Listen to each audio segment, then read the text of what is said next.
Puji nama Tuhan, shalom Bapak Ibu. Sekali lagi shalom. Antusias Bapak Ibu? Jangan sampai nanti nggak terdengar suaranya kan ya. Saya percaya keadaan kita pastinya semuanya baik Bapak Ibu, amin ya. Puji Tuhan semua karena anugerah Tuhan di dalam kehidupan setiap kita. Pagi hari ini Bapak Ibu kita akan mau belajar bersama-sama. Kita akan menangkap apa yang menjadi pesan Tuhan buat setiap kita. Ya, ini menjadi pesan Tuhan buat setiap kita. Jadilah pemercaya yang sadar. Ini mesti harus pelan-pelan Bapak Ibu supaya kita ini bisa menangkap ya. Apa sih yang Tuhan maksudkan berkaitan pesannya dalam minggu ini? Jadilah pemercaya yang sadar ya. Apa yang Tuhan maksudkan sadar di sini Bapak Ibu ya? Ya. Kira-kira apa sih yang Tuhan maksudkan? Jadilah pemercaya yang sadar. Ya. Jangan-jangan banyak tidak sadarnya kita Bapak Ibu kan gitu. Makanya Tuhan sampai kasih pesan ini buat setiap kita ya. Ya. Sadar yang dimaksudkan kan bukan sekedar bangun kan. Ya. Sadar yang dimaksudkan itu bukan sekedar bisa membuka mata. Kan gitu. Di kitab Amsal pasal 24 ayat 33 sampai 34 berkata gini Bapak Ibu. Amsal 24 ayat 33 sampai 34. Dikatakan seperti ini. Tidur sebentar lagi, mengantuk sebentar lagi. Melipat tangan sebentar lagi untuk tinggal berbaring. 34 mengatakan gini. Maka datanglah kemiskinan seperti seorang apa? Penyerbu. Dan kekurangan seperti orang yang bersenjata. Alkitab katakan tidur sebentar lagi, mengantuk sebentar lagi. Apa maksudnya? Orang yang suka tidur tentunya banyak tidak sadarnya. Itu maksudnya. Iya. Dalam kutip ya Bapak Ibu ya. Tertidur secara rohani. Iya. Orang yang suka tidur tentunya banyak tidak sadarnya karena dikit-dikit tidur Alkitab katakan. Tidak akan pernah sadar-sadar kalau seseorang memutuskan tidur melulu kerjaannya. Orang yang tertidur secara rohani banyak tidak pahamnya. Banyak tidak ngertinya. Dikasih tahu itu tidak akan mengerti apa yang disampaikan. Nanti kita akan belajar ya, nanti kita akan belajar. Tidak connect, tidak terkoneksi, tidak nyambung. Ya. Ketika ada sesuatu yang disampaikan, nangkapnya apa? Nah nanti kita mau lihat. Kenapa sampai Tuhan sampaikan ini kepada setiap kita? Jadilah pemercaya yang sadar. Ya. Sadar kan artinya tahu tentang keadaan yang terjadi di sekitar kita kan? Sadar artinya tahu tentang keadaan yang terjadi di wilayah atau di kota atau di bangsa kita. Ada satu contoh di dalam Alkitab tentang orang yang sadar Bapak Ibu. Siapa yang dimaksudkan orang yang sadar ini? Nehemia. Nehemia adalah pribadi yang sadar. Ketika tembok Yerusalem diruntuhkan oleh pihak musuh, apa yang dilakukan Nehemia Bapak Ibu? Nehemia tidak memilih tidur. Tapi Nehemia bangun dan bangkit untuk membangun ulang tembok Yerusalem. Tetapi kalau kita mempelajari tentang konteks itu Bapak Ibu, ada banyak orang-orang yang lain yang tidak menyadari tentang bahwa bangsanya atau temboknya sedang runtuh. Tetapi Nehemia memahami itu dalam posisi terbangun dan sadar. Apa yang dilakukannya? Membangunnya kembali. Sadar artinya membuat kita mengambil mengambil langkah untuk berdoa bagi bangsa kita ketika kita melihat keadaan dan kondisinya. Sadar artinya tahu tentang bahwa hari-hari ini adalah jahat. Di mana iblis sedang memasang jeratnya hari-hari ini untuk memangsa setiap anak-anak Tuhan. Ya tentunya dalam banyak hal.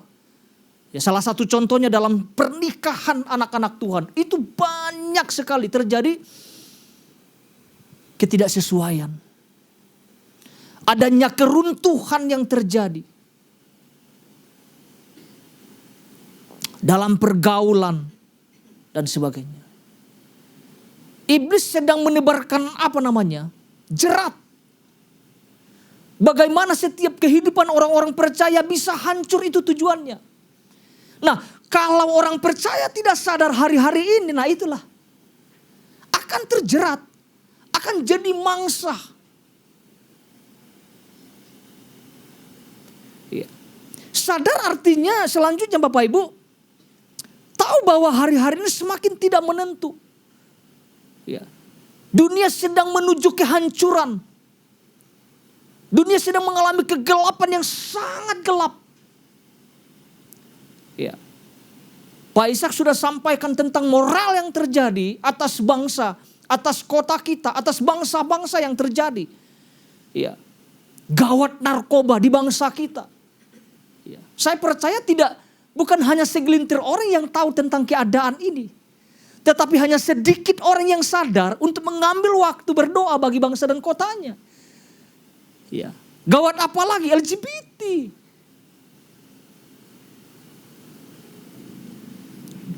Cuma ada segelintir orang yang bergumul. Yang terus menerus berdoa untuk bangsa dan kotanya. Pertanyaan saya gini, yang lain di mana? Gereja Tuhan yang lain itu di mana? Kan gitu. Adakah kita sadar bahwa hari-hari ini bangsa kita sedang mengalami sesuatu yang sangat parah? Seharusnya sebagai anak-anak Tuhan, ketika kita mengetahui tentang keadaan bangsa kita, seharusnya gini, ambil waktu dong kita waktu datang berdoa. Ambil waktu untuk bersepakat untuk berdoa bagi bangsa kita, bagi kota kita. Jangan sampai menjadi orang percaya seperti firman Tuhan yang tidak sadar apa yang terjadi hari-hari ini gitu kan. Sadar kan artinya tahu keberadaan Tuhan di tengah-tengah umatnya. Sadar artinya tahu keberadaan Tuhan, bahwa Tuhan sedang bekerja, sedang melakukan sesuatu untuk kehidupan setiap kita, untuk bangsa dan kota kita. Nah, kita mau lihat Matius pasal 18 ayat 20. Apa yang terjadi ketika orang-orang percaya itu sadar gitu loh. Matius pasal 18 ayat 20. Dikatakan apa? Sebab di mana 2 atau 3 orang berkumpul dalam namaku, dikatakan apa? Di situ aku ada di luar mereka. Apa yang kita katakan? Di tengah-tengah mereka.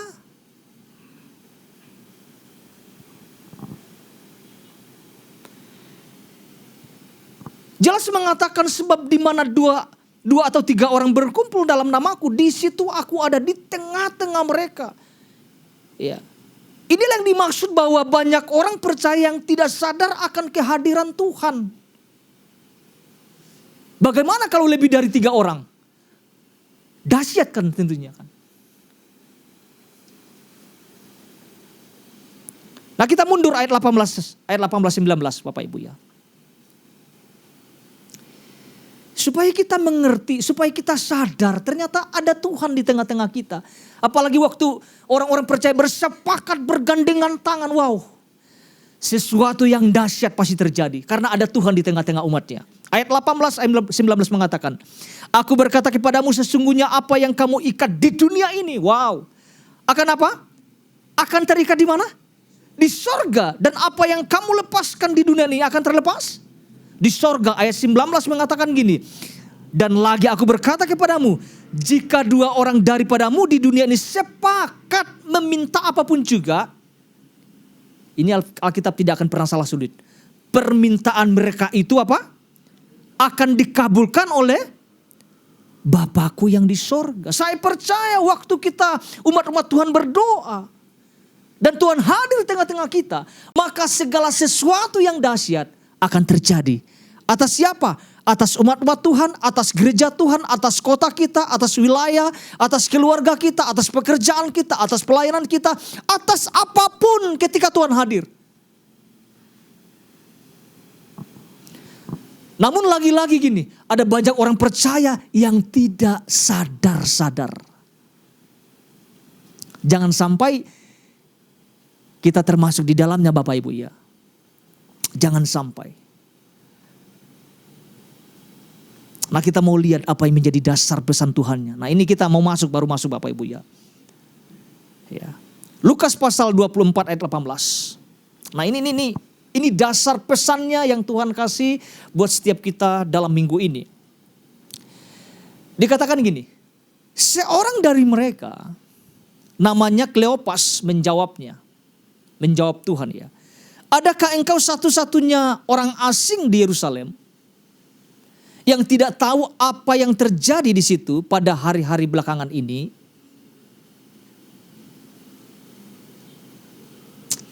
Kalau kita melihat teks ini ya Bapak Ibu ya, perikop ini Bapak Ibu ya, kita sudah sangat hafal tentang kisah tentang kedua murid yang menuju Emmaus ini Bapak Ibu. Kalau kita melihat ini adalah gambaran gereja hari-hari ini yang tidak tahu tentang keberadaan Tuhan. Saya ulangi Bapak Ibu ya, kisah ini menggambarkan tentang keadaan gereja masa kini yang tidak mengetahui tentang keberadaan Tuhan, yang tidak sadar tentang keberadaan Tuhan di tengah-tengah mereka.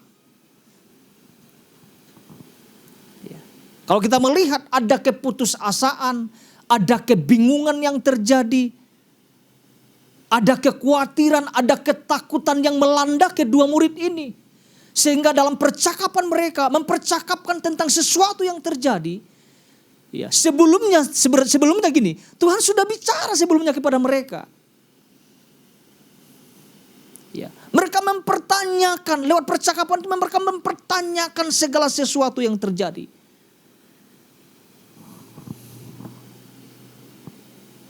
Bahkan saya mau sampaikan dalam perjalanan yang mereka dalam menuju Emmaus, mereka kehilangan iman, kehilangan tujuan, kehilangan arah hidup, kehilangan panggilan, kehilangan visi. Bayangkan coba Tuhan hampiri mereka, Yesus hampiri mereka.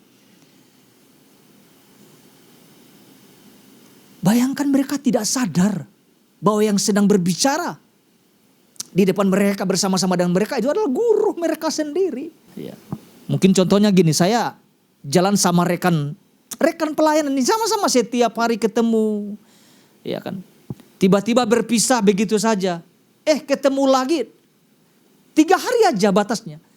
Sudah gak kenal gitu. Kan aneh gitu kan. Sesuatu yang gak masuk akal gitu kan. Setidaknya kan tahu tentang nada suaranya atau logatnya kan gitu kan. Tetapi sama sekali Alkitab mengatakan mereka tidak sadar loh. Inilah cerminan, gambaran gereja di masa kini.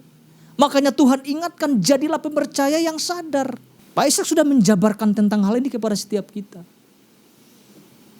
Jangan sampai termasuk bilangan yang tidak sadar-sadar tentang keadaan yang terjadi, tentang apa yang Tuhan sedang lakukan hari-hari ini. Ya. Ini yang Tuhan sampaikan Bapak Ibu buat setiap kita di dalam inti pesan Tuhan. Ini yang Tuhan sampaikan. Saya akan bacakan secara cepat Bapak Ibu. Tidak semuanya saya bacakan. Dikatakan gini, akan ada banyak hal terjadi di hari-hari ke depan. Keadaan tahun depan gak lebih baik tahun 2025 ini. Apapun yang mengejutkan dikatakan bisa terjadi. Tetapi ingat, Tuhan tidak mau umatnya menjadi orang-orang yang tidak tahu apa-apa dengan apa yang akan terjadi atau sedang terjadi. Tuhan gak mau umatnya gak tahu tentang apa yang Tuhan lakukan di tengah-tengah umatnya. Jangan sampai kita tidak tahu apa-apa Bapak Ibu ya. Ada 2 hal yang disampaikan Pak Ishak sebelum saya masuk dalam poin Bapak Ibu ya. Yang pertama, bangun ulang manusia rohani kita dan belajar mencerna dan memikirkan apa yang dipikirkan Tuhan. Yang kedua, bangun dan buat diri kita berkobar-kobar dalam Tuhan. Nah, pagi hari ini Bapak Ibu saya tidak akan panjang-panjang dan saya tidak akan juga jauh dari apa yang sudah Pak Ishak sampaikan. Satu hal yang sama-sama kita lihat, apa yang perlu kita tangkap kembali agar kita menjadi pemercaya yang sadar. Ini satu hal yang kita sama-sama pelajari, sederhana Bapak Ibu ya. Yang perlu kita tangkap adalah jangan melupakan apa yang Yesus sudah ajarkan. Jangan melupakan apa yang Yesus sudah ajarkan. Atau apa yang Tuhan sudah ajarkan di dalam kehidupan setiap kita. Jangan dikit-dikit lupa gitu. Ya. Artinya kan kita terus belajar. Apa yang sudah diajarkan itu dihidupin. Perlu diingat-ingat ulang. Ya. Dari semua apa yang Tuhan ajarkan bagi setiap kita. Ya. Ya, bukan malah mempertanyakan. Ya kan. Mempertanyakan pula kedua murid itu balik kampung ke Emmaus pula kan ya. Dalam kebingungan gitu mereka ya. Sebetulnya gini Bapak Ibu ya. Sebetulnya berulang-ulang Yesus sudah mengajarkan ini kepada murid-muridnya sebelum dia harus mengalami yang namanya kematian. Nah kalau kita melihat bahwa di Markus pasal 9 ya. Berulang-ulang Yesus sudah bicara kepada murid-muridnya. Markus 9 ayat 31 sampai 32. Oke, puji Tuhan. Dikatakan apa? Sebab ia yang dimaksudkan siapa? Yesus ya. Sebab ia sedang mengajar apa?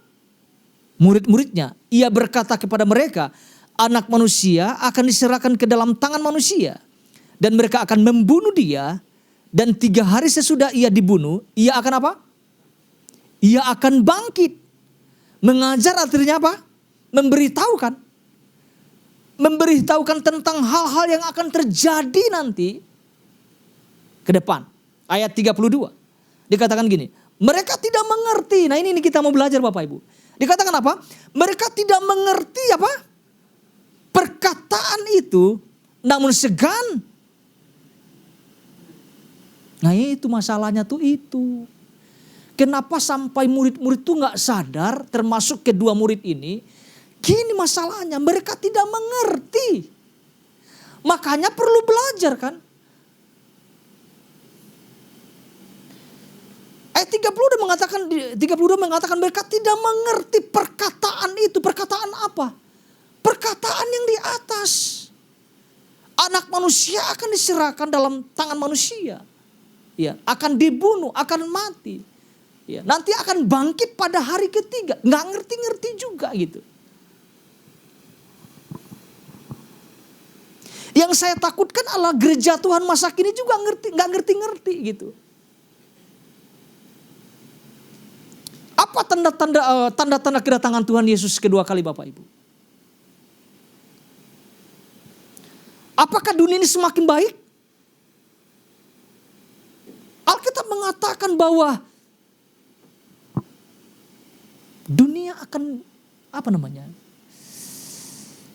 akan tidak semakin baik dikatakan. Makanya ketika peristiwa Yesus dibunuh Bapak Ibu ya. Dikuburkan gitu ya. Kedua murid ini balik mereka. Balik tuh sembari bingung gitu. Bayangkan loh, sudah mengikut Yesus, sudah banyak menyaksikan tentang mujizat. Masih juga bingung hal sederhana yang Tuhan sampaikan kepada mereka. Apa yang membuat orang tidak sadar Bapak Ibu? Tidak mau belajar. Tidak mau mengingat apa yang sudah diajarkan oleh Sang Guru Agung. Yaitu Tuhan Yesus Kristus. Apa yang mereka ingat? Tentang pemulihan Israel. Tentang kebebasan Israel dari tangan Romawi. Mereka gak nangkap. Bahwa apa yang Yesus lewati ini adalah menggenapi seluruh apa yang tersirat di Alkitab. Menggenapi nubuatan-nubuatan. Menggenapi pekerjaan Bapa yang sangat dahsyat itu. Tapi mereka tidak sadar-sadar. Kenapa mereka tidak sadar? Karena mereka tidak mengerti. Jangan sampai Tuhan kasih posisi kita melayani di mimbar dalam bidang apapun. Melayani sih melayani tapi tidak sadar Tuhan hadir loh. Ini Tuhan hadir gak ya? Saya lakukan ini kan karena jadwal saja. Tapi sadar gak tentang kehadiran Tuhan? Sebenarnya gak sadar. Kan ngeri itu. Bercabang pemikirannya kemana-mana. Orang sedang melayani Tuhan, pikirannya kemana-mana. Sehingga melayani dalam kebingungan.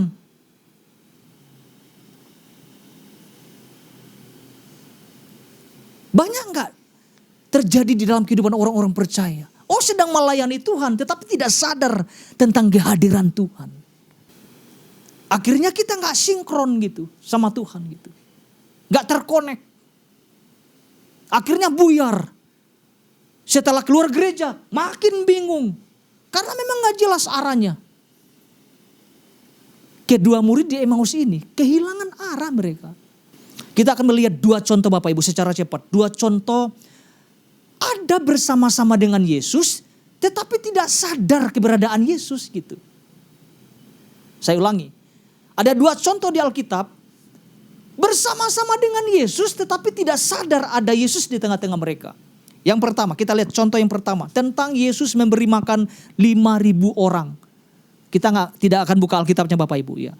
Kalaupun buka ada di dalam Markus pasal 6 ayat 38. Yesus kasih perintah kepada murid-muridnya. Kamu harus memberi mereka makan. Ada Yesus gak di situ Bapak Ibu? Ada. Tetapi murid-murid tidak sadar bahwa ada Yesus di tengah-tengah mereka. Yesus ngomong, kamu harus memberi mereka makan. Murid-murid responnya apa? Mana cukup. Yesus ngomong di dalam Markus pasal 6 ayat 38. Berapa banyak roti yang ada padamu? Jawab murid-murid, 5 roti dan 2 ikan dari seorang anak kecil. Para murid-murid mempertanyakan kebingungan ketika Yesus memberikan perintah. Kamu harus memberi mereka makan. Seharusnya gini, kehadiran Yesus itu membuat mereka kan harusnya tidak bingung kan? Betul gak sih Bapak Ibu? Kehadiran Yesus di tengah-tengah mereka seharusnya mereka tidak bingung kan? Seharusnya ada Yesus, lakukan saja.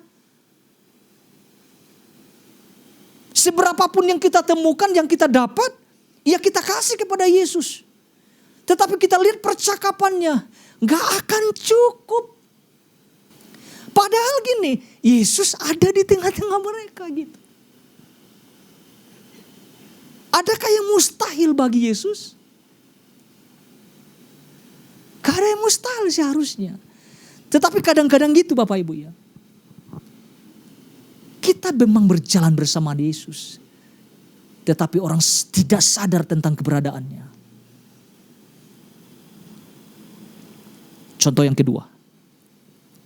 Itu jangan sampai terjadi dalam kehidupan setiap kita. Tuhan sedang melakukan perkara yang dahsyat di bangsa kita. Gerejanya gak sadar Tuhan sedang melakukan sesuatu. Mempertanyakan Tuhan, gimana cara memulihkan bangsa? Berdoa. Kita sudah baca Alkitab. 2-3 orang sepakat di situ Tuhan ada. Kan gitu. Akan menjawab, akan menggenapi semua janjinya. Contoh yang kedua. Peristiwa apa lagi? Peristiwa tentang angin badai diredakan. Ada Yesus gak di tengah-tengah mereka? Kira-kira ada gak Bapak Ibu? Ada. Lagi tidur di buritan. Tetapi lagi-lagi mereka tidak sadar ada Yesus di tengah-tengah mereka.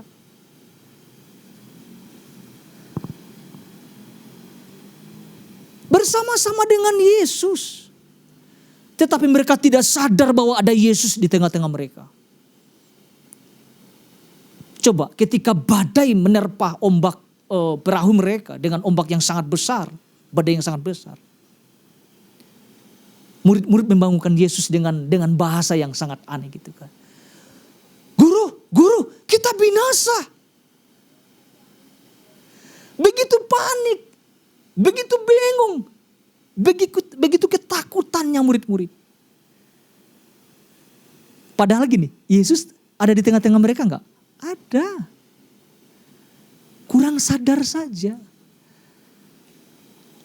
Dan apa yang Yesus lakukan? Dia bangun, dia menghardik angin tersebut, angin badai tersebut. Dan Alkitab mengatakan danau itu menjadi sangat teduh sekali. Kira-kira kalau ada Yesus di tengah-tengah kita, apa yang terjadi? Kira-kira apa yang terjadi Bapak Ibu? Badai apapun. Betul ya Bapak Ibu ya? Badai apapun, badai sebesar apapun yang kita sedang hadapi, akan menjadi teduh. Alkitab akan menjadi danau yang tenang.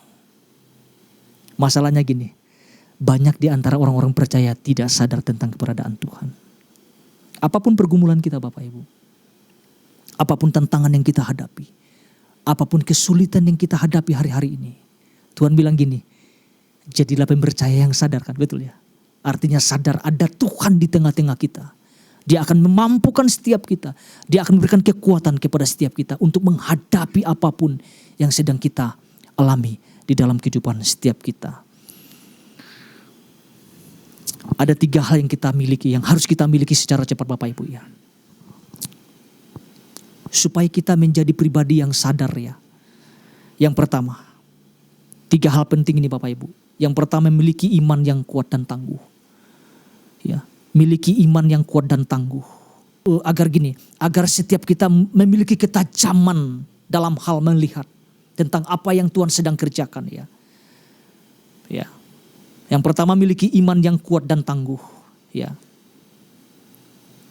Karena kita dipanggil untuk apa Bapak Ibu? Menyelesaikan apa? Pekerjaan-pekerjaan yang Tuhan percayakan dalam kehidupan setiap kita. Yang kedua yang harus kita miliki adalah supaya tetap kita menjadi orang yang sadar, miliki kehidupan yang terus dipimpin oleh Roh Kudus hari lepas hari.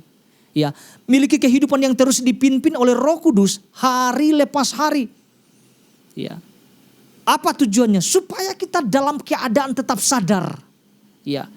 Terus menyala-nyala Pak Ishak sampaikan. Ya. Sangat penting kita dipimpin. Diajar, diingatkan oleh Roh Kudus, ditegur. Supaya apa? Supaya kita menangkap hal-hal apa yang Tuhan sedang kerjakan hari-hari ini dalam kehidupan setiap kita. Di dalam Roma pasal 12 ayat 11 mengatakan, Roma 12 ayat 11 mengatakan nih, janganlah hendaknya kerajinanmu kendor, biarlah rohmu menyala-nyala. Dan apa? Dan layanilah Tuhan. Dahsyat banget Bapak Ibu ya. Jadi ada 3 kunci dalam ayat ini. Tidak boleh kendor, tidak boleh malas. Roh harus menyala-nyala, berkobar-kobar. Dan tetap melayani Tuhan. Melayani, terus melayani akan membuat kita dalam keadaan posisi sadar. Melayani artinya kita sedang terlibat dalam pekerjaan Tuhan. Bagian terakhir. Apalagi yang harus kita miliki Bapak Ibu. Miliki hati yang terus mau diajar dan belajar. Ya, belajar akan membuat kita menjadi pemercaya yang sadar. Ya. Terutama gini, sadar akan keberadaan Tuhan. Sadar apa yang sedang Tuhan lakukan hari-hari ini di dalam kehidupan setiap kita. Jadi kita tangkap ini Bapak Ibu, jadilah pempercaya yang sadar. Tuhan Yesus memberkati setiap kita.